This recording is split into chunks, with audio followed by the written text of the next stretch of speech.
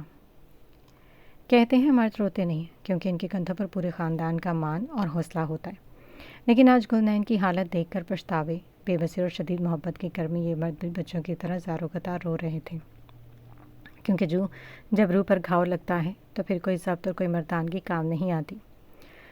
زین اندر ICU میں گھٹنوں کے بل بیٹھا گلنین کا ٹھنڈا ہاتھ اپنے ہونٹوں سے لگائے مسلسل سسکیاں لے رہا تھا اور پچھتاوے کی آگ میں جل رہا تھا۔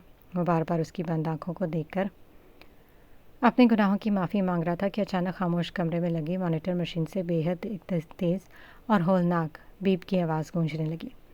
زین نے جھٹکے سے سر اٹھا کر مانیٹر کی طرف دیکھا، جہاں گلنین کے دل کی دھڑکن کی لکیر بہت تیزی سے نیچے گر رہی تھی اور گراف سیدھا ہو رہا تھا۔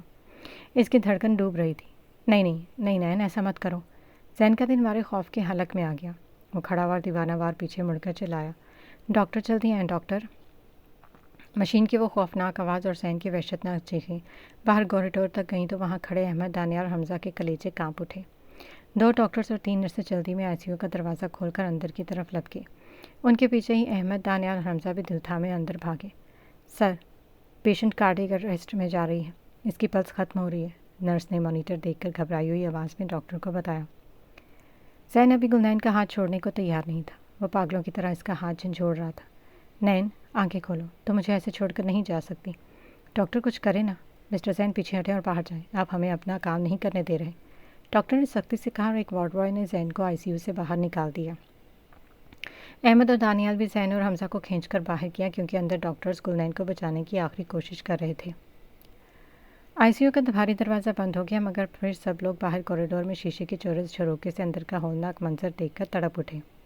اندر ڈاکٹر نے جلدی سے ڈیفیبریلیٹر کی پشز اٹھائیں اور ڈاکٹر سے کہا، charge to 200 joules, clear. Doctor نے وہ شخص گلنین کے نازک اور بے جان سینے پر رکھے اور زیردار جھٹکے کے ساتھ گلنین کا پورا وجود بیڈ سے اوپر کی طرف اچھلا اور پھر بے جان ہو کر دوبارہ بیڈ پر گر گیا۔ کچھ نہیں ہوگا سر، پلس اب بھی فلیٹ ہے، نرس نے روحانسی ہو کر مانیٹر کو دیکھا۔ Charge to 300 joules, clear, doctor نے دوبارہ چلایا اور ایک بار پھر اس کے سینے پر شاکس دیے۔ گلنین کا وجود پھر جھٹکے سے اوپر اٹھا۔ باہر کھڑے احمد اور حمزہ نے مارے صدمے کے اپنی آنکھیں بند کر لی اور دیوار سے سر ٹکا کر رونے لگے۔ نایا بیگم اور سدرا بیگم شیشے سے اپنی بچی کا یہ حال دیکھ کر وہیں فرش پر ڈھیر ہو گئی۔ زین کا دل اس وقت گلنین کے سینے کے ساتھ دھڑک رہا تھا اور اندر مانیٹر کی وہ سیدھی ہوتی لکیر ان کی زندگیوں کا چراغ گل کرنے کو تیار تھی۔ نیہان اپنے کمرے میں بیٹھی تھی کہ اچانک گلنین کے ہاسپٹل میں ہونے کی خبر پہنچی۔ یہ سنتے ہی نیہان کے ہاتھ سے پانی کا گلاس چھوٹ کر فرش پر گرا اور ریزہ ریزہ ہو گیا۔ اس کا پورا وجود مارے صدمے اور ڈر کے کانپنے لگا۔ اس نے اپنا موبائل اٹھایا اور لرزتی انگلیوں سے عدن کا نمبر ڈائل کیا۔ اس وقت نیہان کی آنکھوں سے زاروں قطار آنسو بہہ رہے تھے۔ جیسے دوسری طرف عدن نے کال اٹھائی، نیہان کا ضبط بالکل جواب دے گیا۔ عدن، نیہان نے روتے ہوئے تڑپتی آواز میں پکارا۔ نیہان، کیا ہوا ہے؟ تم رو کیوں رہی ہو؟ عدن اس کی ہچکیاں سن کر ایک سیکنڈ میں پریشان ہو گئی۔ اس کا دل کسی انجانے خوف سے دھک سے رہ گیا۔ عدن، ہماری گل نے اپنی جان لینے کی کوشش کی ہے، وہ ہاسپٹل میں، اس کی حالت بہت نازک ہے عدن، ڈاکٹرز کہہ رہے ہیں کہ وہ کوما میں جا سکتی ہیں۔ نیہا نے روتے ہوئے ایک ہی سانس میں وہ ہولناک سچ عدن کے سر پر دے مارا۔ گلنین کا نام اور اس کی یہ حالت سن کر عدن کے پیروں تلے سے زمین نکل گئی۔ اسے لگا جیسے کسی نے اس کے دل پر خنجر چلا دیا۔ وہ گلنین کی محبت میں اپنی ساری تکلیف، اپنا سارا درد ایک سیکنڈ میں بھول گئی۔ اس وقت اسے اپنی کسی تکلیف کا احساس نہیں تھا، اسے بس اپنی گلنین کی زندگی کی فکر تھی۔ کیا تم یہ کیا کہہ رہی ہو نیہان؟ گل کو کیا ہوا ہے؟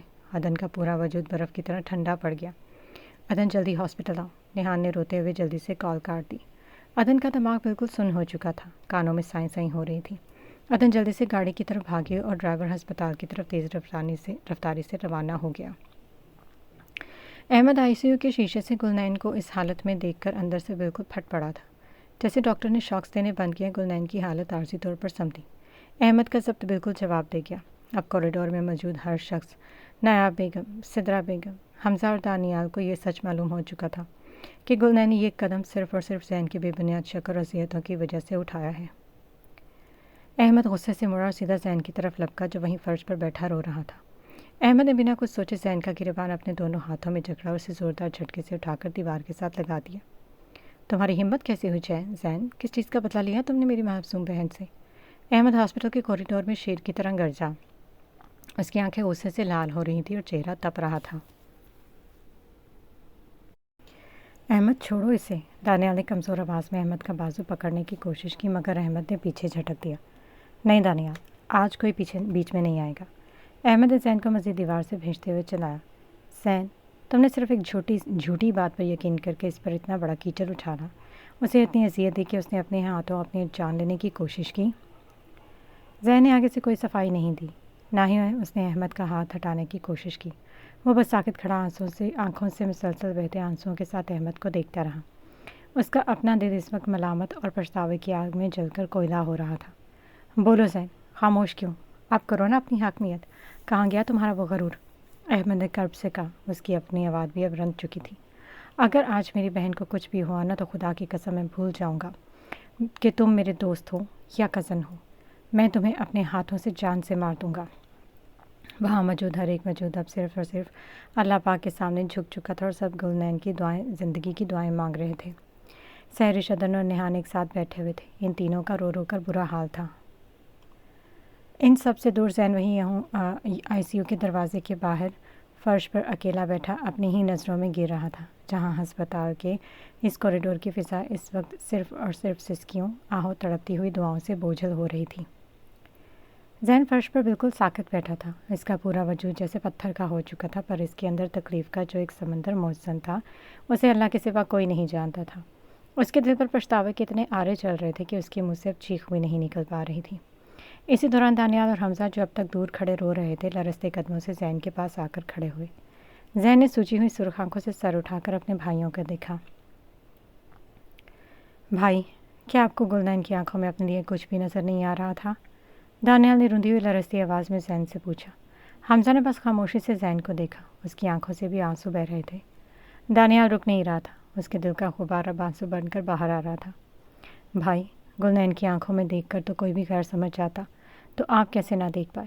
آپ کو گل کی سچائی، اس کی تڑپ کیوں نظر نہیں آئی؟ زین نے کوئی جواب نہیں دیا۔ وہ بس ساکت بیٹھا دانیال کی باتیں سن رہا تھا، جیسے ہر لفظ اس کے سینے میں خنجر کی طرح اتر رہا ہو۔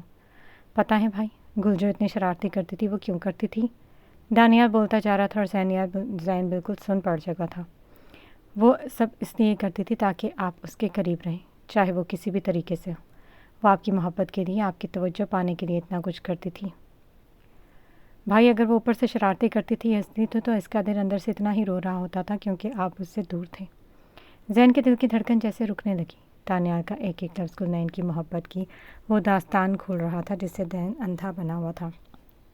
پتہ ہے بھائی، جب آپ پہلی بار لندن گئے تھے تو آپ تو اس سے نفرت کرتے تھے، لیکن وہ ایسی ہو گئی کہ نہ کھاتی تھی وہ نہ کسی سے بات کرتی تھی۔ دانیال نے روتے ہوئے ماضی کا ورق الٹا، جس سے زین بالکل بے خبر تھا۔ تب میں نے اور حمزہ نے اسے سنبھالا۔ چچا اور چچی جان کے جانے کے بعد گلنین کو اگر کسی کا پیار چاہیے تھا، کسی کا مان چاہیے تھا، تو وہ صرف اور صرف آپ تھے بھائی۔ حمزہ نے اپنی آنکھیں بند کر لی۔ وہ راتوں کو اٹھ کر اللہ سے آپ کی واپسی کی دعائیں مانگتی تھی۔ آپ کیسے نہ دیکھ پائے بھائی؟ آپ تو کسی کو دور سے بھی دیکھ کر اس کا دل سمجھ جاتے ہو، تو پھر آپ نے اپنی گل کو اس حالت میں کیوں پہنچایا؟ کیوں اس پر اتنا بڑا شک کیا؟ دانیال کے اس آخری سوال پر زین کے اندر جیسے قیامت ٹوٹ پڑی۔ وہ بالکل ساکت بیٹھا رہا۔ اس کی آنکھوں سے موٹے موٹے آنسو لکیریں بنا کر بہتے چلے جا رہے تھے۔ اس کے اندر پچھتاوے، درد اور تکلیف کا جو طوفان اس وقت اٹھ رہا تھا وہ کوئی انسان نہیں دیکھ سکتا تھا۔ اس کا وہ تڑپتا ہوا دل اس وقت صرف اور صرف اللہ ہی جانتا تھا کہ وہ کس عذاب سے گزر آئے اور اپنی نین کے لیے اندر ہی اندر کیسے ریزہ ریزہ ہو رہا ہے۔ دانیال کے آنسو اب اس کے گالوں پر بہتے اس کی قمیص کو بھگو رہے تھے۔ وہ ماضی کا ایک اور ایسا زخم کھولنے جا رہا تھا جس نے زین کی روح کو جھنجھوڑ کر رکھ دیا۔ بھائی، یاد ہے جب آپ لندن سے فون کیا کرتے تھے؟ دانیال نے لرزتی اور شکوہ کرنا آواز میں کہا۔ جب آپ امی اور ابو سے بات کرتے تھے تو گل ان کے پاس بیٹھ کر اپنی سانسیں روک کر فون کے اسپیکر سے نکلتی آپ کی آواز سنتی تھی۔ وہ تڑپتی تھی کہ ایک بار، بس ایک بار اس کا نام لے لیں۔ زین نے تڑپ کر دانیال کی طرف دیکھا۔ اس کی سسکیاں اب اس کے گلے میں پھنس رہی تھی۔ ابو اکثر آپ کے کہا کرتے تھے کہ زین، گل سے بات کرو، یا وہ یہ کہتے کہ زین، گل کیسی ہے؟ لیکن آپ آگے سے کیا کرتے تھے بھائی؟ آپ فوراً بات پلٹ دیتے تھے۔ آپ کہتے تھے حمزہ کیسا ہے، دانیال کیسا ہے؟ آپ گھر کے ایک ایک فرد کا، سب کا پوچھتے تھے بھائی۔ لیکن گل کا کبھی نہیں پوچھتے تھے، وہ نام آپ کی زبان پر کبھی نہیں آتا تھا۔ زین نے اپنی آنکھیں سختی سے بند کر لی، جیسے وہ اس پچھتاوے کی تاب نہ لا پا رہا ہو۔ اس کے کانوں میں دانیال کے الفاظ پگھلے ہوئے سیسے کی طرح اتر رہے تھے۔ اور اس وقت فون کے پاس بیٹھی گل کی جو حالت ہوتی تھی وہ میں بیان نہیں کر سکتا بھائی۔ دانیال کی آواز اس درد سے پھٹ رہی تھی۔ وہ چہرہ جو آپ کی آواز سن کر کھلتا تھا، وہ آپ کے اس رویے پر وہیں سب کے سامنے مرجھا جاتا تھا۔ اس کی آنکھوں سے خاموشی سے آنسو گرنے لگتے تھے، پر وہ کسی سے کچھ نہیں کہتی تھی۔ وہ اندر ہی اندر گھٹتی رہی، روتی رہی، صرف آپ کے ایک لفظ کے لیے، آپ کی محبت کے لیے، اور آج آپ نے اس کا یہ حال کر دیا۔ زین بالکل بے چین ہو چکا تھا۔ اس کے اندر کی تکلیف، اس کا وہ خوف، پچھتاوا اب اس حد تک تھا جہاں انسان کا دم گھٹنے لگتا ہے۔ اسے اپنی ہر ایک بے رخی، اپنا ہر ایک سخت لفظ یاد آ رہا تھا جو اس نے گلنین کے نازک دل پر مارا تھا۔ اس کا یہ تڑپتا ہوا اور ریزہ ریزہ ہوتا وجود اس وقت صرف اور صرف اللہ ہی سمجھ سکتا تھا، کیونکہ وہ زندہ ہوتے ہوئے بھی اندر سے بالکل مر چکا تھا، اور مانیٹر کی ہر بیپ اس کے گناہوں کی سزا بن کر اسے سنائی دے رہی تھی۔ حمزہ اور دانیال ڈاکٹر کی باتیں سن کر مزید ضبط نہ کر سکے اور تڑپ کر ICU کے اندر داخل ہو گئے۔ وہاں بیڈ پر بے چین لیٹی گلنین کو دیکھ کر دونوں بھائیوں کے کلیجے منہ کو آنے لگے۔ وہ دونوں اس کے بیڈ کے دونوں طرف کھڑے ہو کر گلنین کے ٹھنڈے ہاتھوں کو اپنے ہاتھوں میں تھام لیا۔ گل، اٹھو نا یار، دیکھو تمہارا دانیال آیا ہے۔ دانیال نے روتے ہوئے بہڑ لاڈ سے اس کا ہاتھ ہلا کر کہا، جیسے وہ بچپن کی طرح اسے نیند سے جگا رہا ہو۔ ہاں گل، اب بہت ہو گیا، اٹھ جاؤ، اب ہم تمہیں کچھ نہیں کہیں گے۔ حمزہ نے بھی دوسری طرف سے اس کا ہاتھ تھام کر لرزتی آواز میں کہا، اٹھو، ہم تینوں مل کر زین بھائی سے بدلہ لیں گے۔ انہوں نے تمہیں رلایا ہے نا، ہم ان سے پکا لڑیں گے، کوئی ان سے بات نہیں کرے گا، بس تم ایک بار آنکھ کھول لو۔ ہاں گل، تم اٹھو تو صحیح، ہم وہ سب کریں گے جو تم کہو گی۔ دانیال بولتا جا رہا تھا اور اس کے آنسو گلنین کے ہاتھ پر گر رہے تھے۔ ہم سب مل کر گھومنے جائیں گے، تم جتنی چاہو شرارتیں کرنا، ہم تمہیں بالکل نہیں ڈانٹیں گے، بس ایک بار اٹھ جاؤ، ہمیں ایسے مت ڈراؤ۔ دونوں بھائی، کبھی حمزہ تو کبھی دانیال، مسلسل گلنین سے باتیں کر رہے تھے۔ اس کے بچپن کی یادیں اور زین سے بدلہ لینے کی باتیں دہرا رہے تھے کہ اچانک ایک معجزہ ہوا۔ مانیٹر کی سست ہوتی بیپ تیز ہوئی اور گلنین کی بند ہوتی آنکھوں کے پپوٹے ہلکے سے ہلے۔ اس کی انگلیوں میں دھیمی سی حرکت ہوئی، جیسے وہ اپنے بھائیوں کی آواز سن رہی ہو۔ حمزہ دیکھو، گل نے انگلی ہلائی ہے، دانیال نے بدحواسی اور خوشی کے ملے جلے جذبات سے چلا کر کہا۔ بالکل اسی وقت مانیٹر کی آوازیں سن کر ڈاکٹر اور نرسیں تیزی سے بھاگتے ہوئے ICU کے اندر داخل ہوئے۔ ڈاکٹر کو یوں اچانک اندر آتا دیکھ کر حمزہ اور دانیال بری طرح گھبرا گئے اور ڈر کر پیچھے ہٹ گئے۔ ڈاکٹر نے آگے بڑھ کر فوراً گلنین کی پلس چیک کی اور اس کی آنکھوں کی پتلیاں دیکھیں اور پھر چونک کر حمزہ اور دانیال کی طرف مڑے۔ آپ دونوں ابھی اس سے کیا بات کر رہے تھے؟ ڈاکٹر نے اشتیاق اور حیرت سے پوچھا۔ وہ ڈاکٹر، ہم بس اس سے باتیں کر رہے تھے کہ وہ حمزہ نے ہچکچاتے ہوئے ڈر کر بتایا۔ جیسے بھی بات کر رہے تھے ویسے ہی بالکل بات کرتے رہے، رکیے مت، ڈاکٹر نے پرامید لہجے میں کہا۔ ان کا برین ان آوازوں پر، ان محرک پر رسپانس دے رہا ہے، یہ بہت اچھا سائن ہے، ان کے جینے کی چاہ واپس آ رہی ہے، باتیں کرتے رہیں آپ لوگ۔ ڈاکٹر کی بات سنتے ہی دانیال اور حمزہ کی جان میں جان آئی۔ انہوں نے ایک دوسرے کو دیکھا، آنسو پونچھے، اور اب پورے جوش اور لاڑ سے گلنین کا ہاتھ تھام کر بیٹھ گئے۔ انہوں نے سوچ لیا تھا کہ اب گل کو نین کو ہنسانے اور زندگی کی طرف واپس لوٹانا ہے۔ ہاں گل، اب سن لیا نا ڈاکٹر نے بھی، دانیال نے چہرے پر زبردستی مسکراہٹ سجا کر جوش سے کہا۔ اب تو آفیشیل پرمیشن مل گئی ہے ہمیں، تم جلدی سے آنکھیں کھولو۔ تمہیں پتہ ہے جب تم ہاسپٹل آئی ہو تو پیچھے سے تمہاری الماری سے چاکلیٹس کا جو پورا ڈبہ نکلا تھا وہ حمزہ اکیلا ہضم کر گیا اور کہہ رہا تھا گل تو سو رہی ہے، میں کھا لیتا ہوں۔ اوے جھوٹے، میں نے نہیں، تم نے آدھی سے زیادہ کھائی ہیں۔ حمزہ نے فوراً دانیال کو کوہنی ماری اور گلنین کی طرف جھک کے پیار سے بولا، گل یار تم بس اٹھو، میں تمہیں اس دانیال کے سارے راز بتاؤں گا۔ تمہیں پتہ ہے پرسوں یہ امی کی نئی والی لپسٹک سے اپنے ہاتھ پر کارٹون بنا رہا تھا، اور جب وہ ٹوٹ گئی تو چپکے سے تمہاری ڈریسنگ ٹیبل پر رکھا ہے کہ گل نے توڑی ہوگی۔ اٹھو اور آ کر اس کا سر پھاڑو، میں تمہارے ساتھ ہوں۔ دانیال نے بناوٹی غصے سے حمزہ کو دیکھ کر گلنین کا ہاتھ ہلا کر بولا، اور گل تم یہ حمزہ کی شکل دیکھ رہی ہو نا، جو ابھی میاں مٹھو بنائے، کل رات ڈائننگ روم میں چھپکلی دے کر صوفے پر چڑھ کر ایسے چیخ رہا تھا جیسے اس نے ڈائناسور دیکھ لیا ہو۔ سچی کہہ رہا ہوں، اگر تم اس وقت وہاں ہوتی نا تو ہنس ہنس کر پاگل ہو جاتی۔ تم جلدی سے ہوش میں آؤ، ہم سب مل کر حمزہ کا پکنک پر پاپڑ بنائیں گے۔ ہاں بھائی بالکل، اور وہ جو تمہارے بچپن کی فرنٹ ٹوتھ ٹوٹنے والی تصویر ہے نا، وہ میں نے سنبھال کر رکھی ہے۔ اگر تم جلدی سے آنکھیں نہیں کھولیں گے تو میں وہ پورے خاندان کو واٹس ایپ گروپ پر شیئر کر دوں گا، پھر سب تمہاری ان پپلو جیسی شکل پر ہنسیں گے۔ حمزہ نے ہنستے ہوئے کہا، مگر اس کی آواز میں گل کے لیے پیار اور تڑپ جھلک رہی تھی۔ دونوں بھائیوں کی یہ جوشیلی، لاڈلی اور پرانی شرارتوں بھری باتیں آئی سی یو کے اس اداس کمرے میں گونج رہی تھیں۔ گل جو اتنے گہرے اندھیرے میں تھے، اپنے بھائیوں کی جانی پہچانی اور ہنسانے والی آوازوں پر اس کے چہرے کے ہلکے سے تاثرات بدلے۔ اس کے لبوں پر ایک دھیمی نہ ہونے کے برابر مسکراہٹ آئی۔ اس نے مضبوطی سے حمزہ اور دانیال کی انگلیوں کو اپنے ہاتھوں میں بھینچ لیا۔ ڈاکٹر مانیٹر پر گراف کو تیزی سے بہتر ہوتے دیکھ کر مسکرا دیا۔ بہت اچھے لڑکوں، کام بہتر ہو رہا ہے، باتیں جاری رکھو۔ حمزہ اور دانیال نے روتے ہوئے ایک دوسرے کو گلا لگا اور پھر دیوانہ وار گلنین سے مزید مضحکہ خیز قصے شیئر کرنے لگے۔ اس کے دائیں ہاتھ کی انگلیوں میں ایک دھیمی سی لرزش ہوئی۔ دانیال نے سکتے کے عالم میں اس کے ہاتھ کو دیکھا، پھر آہستہ آہستہ اس نے اپنے ہاتھ کی انگلیاں دوبارہ ہلائیں اور اس کی پلکیں دھیمی سی لرزیں۔ مانیٹر پر لگی دل کی دھڑکن کی لکیر اب بہتر ہو رہی تھی۔ کچھ دیر بعد طویل انتظار کے بعد گلنین نے گہرا سانس لیا اور آہستہ آہستہ اپنی بوجھل اور بھاری آنکھیں کھول دیں۔ آنکھیں کھولنے کے بعد اسے سب سے پہلے اپنے سامنے حمزہ اور دانیال کے چہرے نظر آئے، لیکن گلنین بالکل خاموش تھی۔ اس کے لبوں سے کوئی ایک لفظ بھی نہیں نکلا۔ اسے ابھی تک سمجھ نہیں آ رہی تھا کہ وہ کہاں ہے اور اس کے ساتھ کیا ہوا ہے۔ اس کی آنکھوں میں ایک عجیب سا خالی پن تھا۔ وہ خاموشی سے اپنی بوجھل آنکھیں گھما کر ادھر آئی سی یو کے کمرے اور مشینوں کو دیکھنے لگی۔ گلنین کو یوں ہوش میں آتا دیکھ کر دانیال اور حمزہ کی جیسے خوشی کا کوئی ٹھکانہ نہ رہا۔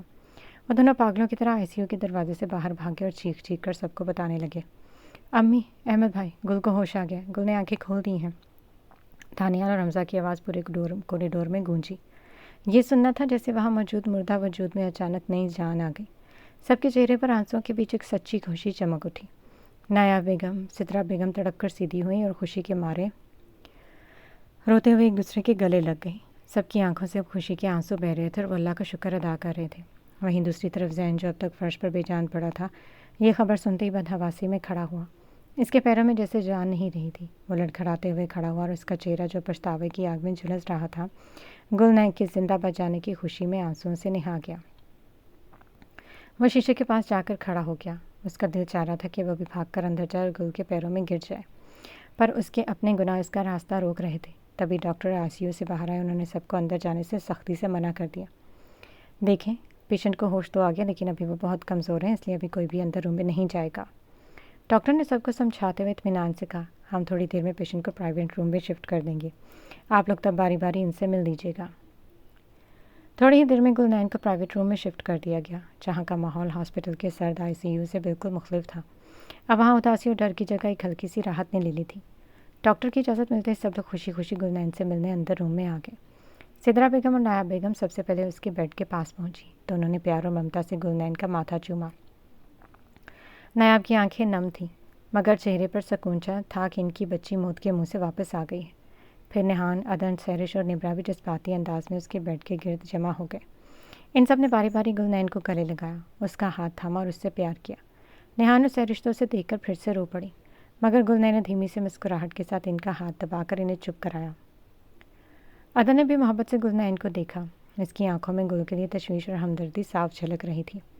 احمد آگے بڑھا، اس نے شفقت سے گلنین کے سر پر ہاتھ رکھا۔ کیسی ہو میری گڑیا؟ اب بالکل ٹھیک ہو نا؟ احمد نے دھیمی اور پیار بھری آواز میں پوچھا۔ سب لوگ گلنین کے پاس بیٹھ کر خوشی خوشی باتیں کر رہے تھے، پرانی باتیں دہرا رہے تھے تاکہ اس کا دل بہل سکے۔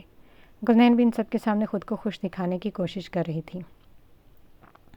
وہ ان کے سوالوں پر ہلکا سا سر ہلا دیتی یا دھیمے سے مسکرا دیتی تاکہ کوئی اس کے اندر کا کرب نہ دیکھ سکے اور سب مطمئن ہو جائے۔ مگر اس سب کے باوجود گلنین کا دل اور اس کی نظریں کمرے کے دروازے پر ٹکی ہوئی تھیں۔ وہ سب سے باتیں کرتے ہوئے بھی خاموشی سے زین کو تلاش کر رہی تھی۔ اس کی نظریں بار بار دروازے کی طرف اٹھتیں کہ شاید اب وہ اندر آئے گا، شاید وہ اب اسے دیکھنے آئے گا، مگر زین اندر نہیں آیا تھا۔ سب لوگ وہاں پر موجود تھے، پر جس ایک وجود کو گلنین کی نظریں ڈھونڈ رہی تھی وہ باہر مجرم بنا کھڑا تھا۔ گلنین کے دل میں ایک عجیب سی ہلچل تھی کہ اگر زین اندر آ گیا تو وہ اسے دیکھ کر کیا ری ایکشن دے گی؟ وہ اس پر غصہ کرے گی، رو پڑے گی، یا پھر ہمیشہ کی طرح خاموش ہو جائے گی؟ وہ خود بھی اس بات سے انجان تھی، مگر اس کی نظروں کا زین کو یوں ڈھونڈنا اس بات کا ثبوت تھا کہ وہ اس حال میں بھی اسے بھلا نہیں پائی تھی۔ کچھ دیر بعد ڈاکٹر دوبارہ روم میں داخل، انہوں نے گلنین کی چیک آف کرنے کے بعد سب کی طرف دیکھا۔ پیشنٹ انہیں ابھی کمزور ہے، انہیں اب مکمل آرام کی ضرورت ہے، اس لیے آپ باہر چلے جائیں تاکہ یہ اب سکون سے سو سکیں، ڈاکٹر نے نرمی سے ہدایت دی۔